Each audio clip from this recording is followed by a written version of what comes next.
Guys, இன்னைக்கு நாம that winter the wind ப்ளோஸோட அடுத்த பாட்டு தான் பார்க்க போறோம். ஜீசு ஒரு ரூமுக்கு போயிருந்திருப்பாள்ல, அவளை ஃபாலோ பண்ணிட்டு போனவன் அதை பார்த்துட்டு அவ அங்கிருந்து கிளம்பணும்னு திரும்ப அந்த பூட்டை கம்பி வச்சு திறந்து உள்ள போயிருப்பான். இன்னைக்கு பார்க்ல ஒரு பெல்லு பரிசடிச்சாங்கல்ல, அந்த பெல்ல அங்கேயே மறந்து வச்சுட்டு வந்துருப்பா போல. அதை எடுக்க அவ திரும்ப வந்துட்டா. பூட்டு திறந்து கிடக்கிறத பாக்குறா, யோசிக்கிறா என்னடா இது நம்ம பூட்டிட்டு தானே போனோம்னு. உள்ள போய் அந்த பெல்லையும் பாக்குறா. இவன் அவ பாத்துட கூடாதுன்றதுக்காக ஒரு சோரை ஒட்டி நின்றுட்டு இருக்கான். அந்த டைம்ல ஏதோ சத்தம் வர, யாரு இந்த ரூம்ல யார் இருக்கா அப்படின்னு கேக்குறா. ஆனா அவன் மூச்சு காட்டல. அப்புறம் எப்படினாலும் மாட்டிப்போம் அப்படின்னு சொல்லி அவனே முன் வந்து பேசலான்னு வர்றான். ஆனா அவ அப்படியே போயிட்டா. அந்நேரம் ஒரு பூனை கத்திடுது, இவனை காப்பாத்தி விட்டுருச்சு. அவ பூனை தான் நினைச்சிட்டு அங்கிருந்து கிளம்பிட்டா. வெளியே போய் பூட்டை வேற போட்டுட்டு போயிட்டா. உள்ளவே இவன் மாட்டிக்கிட்டான். இந்த ஜீசுவோட ஃபியான்சி டிஎன்ஏ டெஸ்ட் கொடுத்திருந்தார்ல, அதுக்கு வேற ரிசல்ட் வந்துருச்சு. அதுல ஜீசுவும் சோயும் அண்ணன் தங்கச்சி தான்ன்றது கன்ஃபார்ம் ஆயிடுச்சு. ஆனா ஏதோ ஒரு விஷயம் இடிக்குதுன்னு டாக்டர் சொல்றாரு. என்னன்றதை இப்ப நம்ம காட்டல. இப்ப இங்க சோய் அந்த ரூம்குள்ளே மாட்டிக்கிட்டான்ல, ஜீசு தான் பூட்டு போட்டு போயிட்டாலே. எப்படி வெளியே வரன்னு தெரியாம நம்ம பார்க்குக்கு தான் கால் பண்றான். பார்க் என்ன பண்ணிட்டு இருக்கானா, பார்க்கோட அப்பா ஏதோ ஒரு பிரச்சனையில மாட்டிக்கிட்டாரு போல. ரெண்டு பசங்க அவரை போலீஸ் ஸ்டேஷன்ல கூப்பிட்டு வந்து உட்கார வச்சிருக்காங்க. இவன் அங்க போய் அங்க எகிரிட்டு கிடக்குறான். பார்க்கோட அப்பாவுக்கு வேற கால் கொஞ்சம் சரியில்லை போல. அதை வச்சு அந்த பசங்க கிண்டல் பண்ணிட்டு இருக்க, போய் எகிரி எகிரி மிதிச்சிட்டு இருக்கான். அந்நேரம் பார்த்தா பார்க்கோட அம்மாவும் தங்கச்சும் அந்த போலீஸ் ஸ்டேஷனுக்கு வராங்க. என் அம்மாவே வர வச்சிட்டீங்களாடா அப்படின்னு சொல்லி இன்னும் கொஞ்சம் மிதிச்சிட்டு இருக்கான். அதனால சோயோட கால் அவனால அட்டன் பண்ண முடியல. அப்புறம் மூணுக்கும் கால் பண்றான், அவளும் அட்டன் பண்ணல. அப்ப மூணுக்கு ஒரு மெசேஜை தட்டி விடுறான். இவன் இப்படி போனை ட்ரை பண்ணிட்டு இருக்கும்போது பின்னாடி ப்ரொஜெக்டர்ல ஜீசுவோட தங்கச்சி சின்ன பிள்ளையா இருந்திருப்பாள்ல, அப்பெல்லாம் எடுத்த வீடியோ ஓடிட்டு இருக்கு. அதுல அவ அம்மா கிட்ட பேசுற மாதிரி அந்த கேமரால பேசிட்டு இருந்திருப்பா. அவங்க அம்மா விட்டுட்டு போயிட்டாங்கல்ல. அதுக்கப்புறம் அம்மா நான் ஜப்பானுக்கு போனேன், என்ன ஹாஸ்பிட்டலுக்கு கூட்டு போனதா செக்ரட்டரி சொன்னாங்க. ஆனா அவங்க ஹாஸ்பிட்டலுக்கு என்ன கூட்டிட்டு போல. எனக்கு நல்லா தெரியும் அவங்க ஹாஸ்பிட்டல் போகவே இல்லை. ஜப்பானுக்கு கூட்டிட்டு போய் சும்மா ஒரு ரூம்ல வச்சுட்டு அப்படியே கூட்டு வந்துட்டாங்க. எனக்கு கொஞ்சம் கூட கண்ணு தெரியுமா, நான் அதை அவங்க கிட்ட சொல்லவே இல்லை. அப்பதான் எனக்கு ட்ரீட்மெண்ட் பண்ணுவாங்கன்னு நினைச்சு சொல்லாம இருந்தேன். அப்புறம் திரும்ப ஊருக்கு வந்து அப்பா கிட்டையும் ஹாஸ்பிட்டல்ல பார்த்தோம், இவளை சரியே பண்ண முடியாதுன்னு சொல்லிட்டாங்க, இவளுக்கு கண்ணே தெரியாதுன்னு சொல்லிட்டாங்கன்னு போய் சொல்லிட்டாங்கம்மான்னு சொல்லி அந்த பொண்ணு ரொம்ப அழுவுறா. என்னை எப்படியாவது வந்து பாருங்கம்மா, எனக்கு மொத்தமா கண் பார்வை போறதுக்கு முன்னாடி நீங்க வாங்க அப்படின்னு சொல்லி அழுவுறா. இதை எல்லாமே சோய் பாக்குறான். அவனுக்கு ரொம்ப ஷாக்கா இருக்கு. செக்ரட்டரி வாங்க இப்படிலாம் பண்ணிருக்காங்களான்னு நமக்கும் ஷாக்கா இருக்கு. அப்ப அவன் அந்த ரூம்ல உள்ள போட்டோஸ் எல்லாம் பாத்துட்டு இருக்கான். அதுல ஒரு போட்டோ எடுத்து பார்க்கும்போது தான் தெரியுது, நான் உன்னோட டீச்சர்னு சொல்லி ஒரு ஆள் வந்து பேசினார்ல, ஒரு ரெஸ்டாரண்ட் கூட வச்சிருக்காரு. அவர் ஆக்சுவலா டீச்சர் இல்ல, மென்டார்னு சொல்லியிருப்பாரு. இவன் ஸ்கூல் படிக்கிற டைம்ல தான் படிச்சிருப்பார் போல. ஒரு 4-5 வயசு தான் வித்தியாசம் இருக்கும்னு நினைக்கிறேன். சின்ன வயசுல படிக்கிறப்போ கொஞ்சம் ஹெல்ப் பண்ணிருப்பார் போல, அதனால மென்டார்னு சொல்லியிருக்காரு. அவர் கூட இவனோட ஃப்ரெண்டு சோய் சின்ன வயசுல இருப்பான்ல, அந்த போட்டோ இருக்கு. அந்த போட்டோல பின்னாடியே ஜீசுவும் இருக்கா.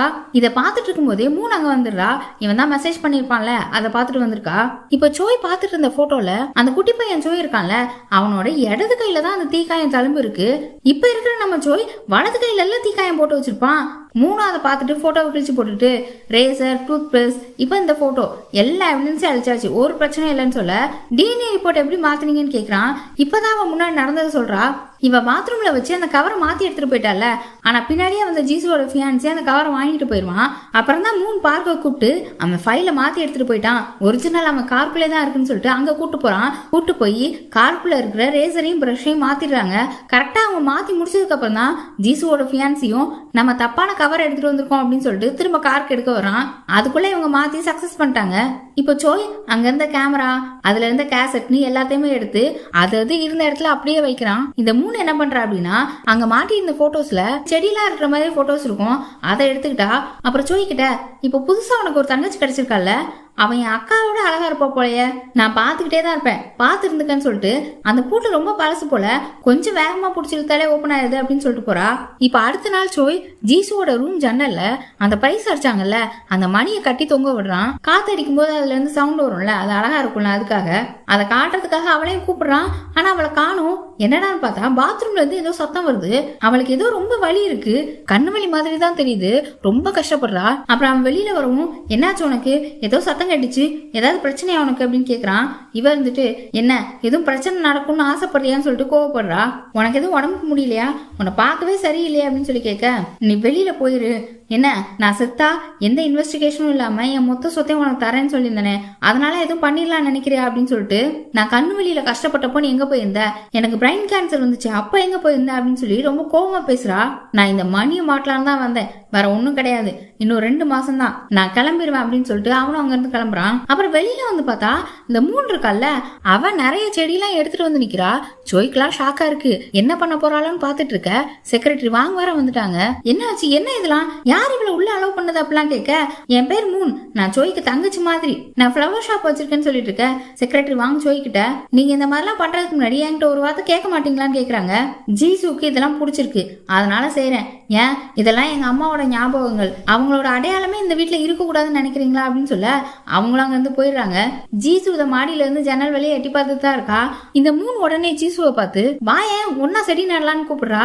இந்த பார்க்கும் மூணை தான் திட்டுறான், ஏன் இந்த பாடுபடுத்துற, நீ எதுக்கு இங்க வந்த, நேத்து எங்க அப்பா என்ன பாடப்படுத்துறாரு, இன்னைக்கு நீ அப்படின்னு சொல்லி திட்டிட்டு இருக்கான். ஜீசுவோட அம்மா நினைவா ஒரு ரூம் இருந்துச்சுல, அந்த ரூமுக்கு முன்னாடி தான் நிறைய செடி அந்த மாதிரிலாம் நட்டு வச்சிருக்காங்க, ஒரு கிரீன் ஹவுஸ் மாதிரி. இப்ப ஜீசு அங்க வந்து நீ என்ன இங்க பண்றன்ற மாதிரி கேட்க, அவன் வந்துட்டு இது உனக்கு மட்டும் சொந்தம் இல்ல எனக்கும் தான், இது அம்மாவோட ஸ்பெஷல் பிளேஸ், இதுல எனக்கும் உரிமை இருக்குன்னு சொல்லிடுறான். அப்புறம் அவ நான் உள்ள வரணும்னு சொல்றா.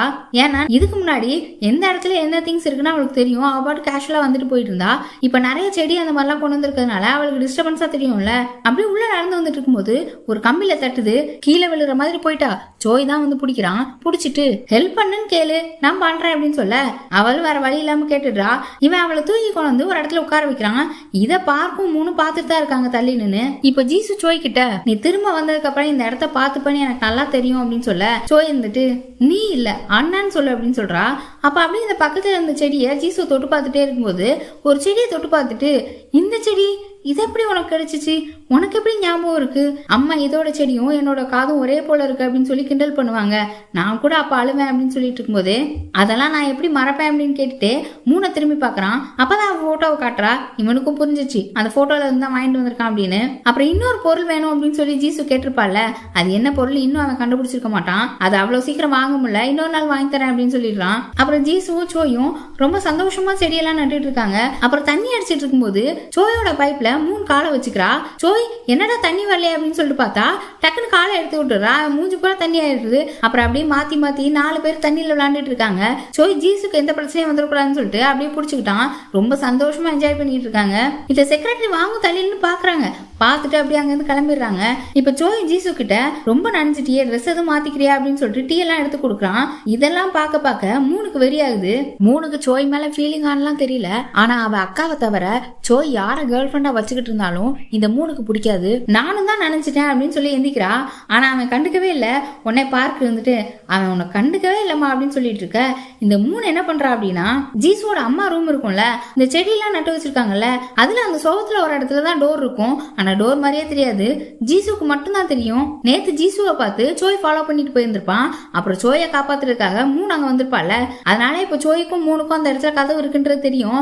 இப்ப மூணு வேணும்னே அந்த கதவு பக்கத்துல போய் நின்னுட்டு இது என்ன கதவு மாதிரி தெரியுதுன்னு சொல்ல சோய் கொண்டே கொஞ்சம் பதட்டமாயிருது. அது சுவரு அப்படின்றான். ஜீசுக்கும் ஒரு மாதிரி ஆகுது. மூணு இன்னும் சோய கடுப்பேத்த ஜீசு கிட்ட, என் பேர் மூன், எனக்கு 23 வயசு ஆகுது, உன் பேர் என்ன, உன் வயசு என்னன்னு கேட்டுட்டே வர பார்க்க அவளை தடுக்க பாக்குறான். ஆனாலும் அவ அடங்குற மாதிரி தெரியல. நான் படிக்கல, ஃப்ளவர் ஷாப் வச்சிருக்கேன்னு சொல்லி என்னை இலக்காரமா நினைச்சிடாத அப்படின்னு சொல்லிட்டு இருக்க. சோய் ஒண்ணு அவ ஒன்னும் உன் ஃப்ரெண்டு கிடையாது, உனக்கு அக்கா மாதிரின்னு சொல்றான். எனக்கு அக்கா மாதிரியா, எனக்கு தெரிஞ்சு எனக்கு இருந்த ஒரே உன்னோட எக்ஸ் ஹீஜு தான் சொல்ல இவ குட்டைய குழப்பிடுவா அப்படின்னு நினைச்சிட்டு சோய் ஜீசு அங்க இருந்து கூட்டு போலான்னு பாக்குறான். ஆனா அவ அப்பவும் விடல. திரும்பவும் ஜீசு கிட்ட, என் அக்கா இறந்துட்டா, அவ இறந்தப்போ உன் அண்ணன் குழந்தை மாதிரி அழுதான் தெரியுமான்னு சொல்லிட்டு நம்ம 2 பேரும் ஃப்ரெண்ட்ஸா இருக்கலாமா, உன் போன் நம்பர் எனக்கு கொடுக்குறியா அப்படின்னு சொல்லி கேக்குறா. இதுல சோய்க்கும் பார்க்குக்கும் தெரியுது இவ நம்மள நல்லா மிரட்டுறான்னு. அவளும் மிரட்டதான் செய்யறா. அந்த பொண்ணு பின்னால போயிட்டானா கண்டிப்பா எல்லாத்தையும் மாட்டி விட்டுறன்ற மாதிரிதான்.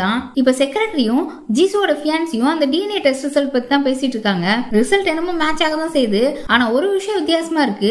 என்னன்னா, நம்ம டெஸ்ட்டுக்கு கொடுத்த பிரஸ் 10 மாசத்துக்கு முன்னால யூஸ் பண்ணது, அதுக்கப்புறம் யூஸ் பண்ணலன்னு சொன்னாங்க. ஆனா நம்ம வீட்டுக்கு ரீசெண்டா தானே அந்த சோய் வந்தான் அப்படின்னு சொல்லி சந்தேகப்படுறாங்க. இதுல ஏதோ இருக்கு, கண்டுபிடிக்கணும்னு நினைக்கிறாங்க.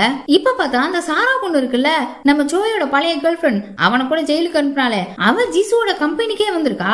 செக்ரட்டரி வாங்க அவகிட்ட பேசிட்டு இருக்காங்க. அந்த சாரா பொண்ணு பிஎல் குரூப் ப்ராஜெக்டுக்காக யூஎஸ்ல உள்ள வேலையை பாதியில விட்டுட்டு வந்திருக்கா. இவங்களும் அவளுக்கு தேங்க்யூ சொல்றாங்க ப்ராஜெக்ட் அக்செப்ட் பண்ணதுக்கு. அவளும் ப்ராஜெக்ட் ரொம்ப நல்லா இருந்ததால தான் அக்செப்ட் பண்ணேன் அப்படின்னு சொல்லிட்டு அப்படியே சைட்ல ஜீசுவோட ஃபியான்சி கிட்ட நீங்க நாளுக்கு நாள் ரொம்ப ஹேண்ட்ஸம் ஆயிட்டே போறீங்களேன்னு வேற விட்டு போட்டுட்டு இருக்கா. அந்நேரம் அவளுக்கு ஒரு மெசேஜ் வருது. இந்த டான் பையதான் சோயோட போட்டோ அனுப்பி உன்னோட ஆள் எங்க இருக்கான்னு எனக்கு தெரியும் உனக்கு சொல்லுமான்னு வர கேட்டிருக்கான். இதை பார்த்தோன்னே அவளுக்கு ஒரு மாதிரி ஆயிடுச்சு. செக்ரட்டரி வாங்கும் என்னாச்சு ஏதாவது பிரச்சனையான்னு கேட்க இல்ல ஒன்னும் இல்லைன்னு சொல்லிடுறா. இப்ப அப்படியே நைட் ஆயிடுச்சு. ஜீசுவும் லாயர் ஜங்கும் ஒரு ரெஸ்டாரண்ட்ல சாப்பிட்டுட்டு இருக்காங்க. அப்ப அவ லாயர் கிட்ட சப்போஸ் நான் திடீர்னு இறந்து போயிட்டேன் அப்படின்னா என்னோட சொத்துல பாதியை சோய்க்கும் கம்யூனிட்டி சென்டருக்கு பாதியும் எழுதி வச்சிருங்கன்னு சொல்றா.